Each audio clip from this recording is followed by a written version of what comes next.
ke emas ini adalah simpanan untuk dilupakan? Tuan-puan jangan lupa like, save and share video saya ini untuk rujukan anda pada masa akan datang.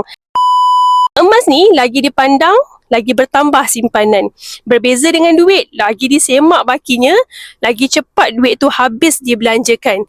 Pelik kan? Tapi itulah realitinya. Sebab itu kita perlu adakan satu simpanan yang dinamakan sebagai forgotten saving. Forgotten saving ni penting supaya duit simpanan anda tak bocor, bahkan semakin bertambah.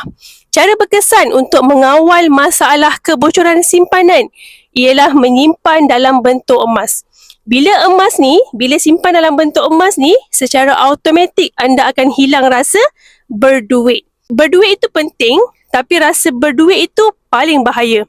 Kita cenderung belanja berlebihan dan tak berkira-kira bila rasa berduit. Akhirnya membuatkan duit kita bocor dan membazir. Ini adalah salah satu penyakit kewangan yang mana tuan-puan simpan sikit-sikit, bocornya dalam jumlah yang banyak. Bagi anda yang nak jadikan emas sebagai forgotten saving, cara yang berkesan ialah mulakan dahulu dengan 1 gram 1 bulan.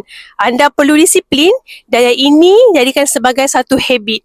Tabiat inilah yang akan membentuk kepada kekayaan anda. Simpan yang berkesan perlu dipaksa. Dapat gaji, paksa diri beli 1 gram melalui tabungan emas Gap Public Gold. Kalau tak mampu 1 gram, tuan-puan boleh menabunglah ikut bajet berapa pun, minima RM100. Gunakan sahaja platform Ekor Emas Gap Public Gold untuk mengumpul aset emas secara sedikit demi sedikit. Simpan sedikit-sedikit tetapi berterusan adalah lebih baik berbanding beli banyak dan terus berhenti.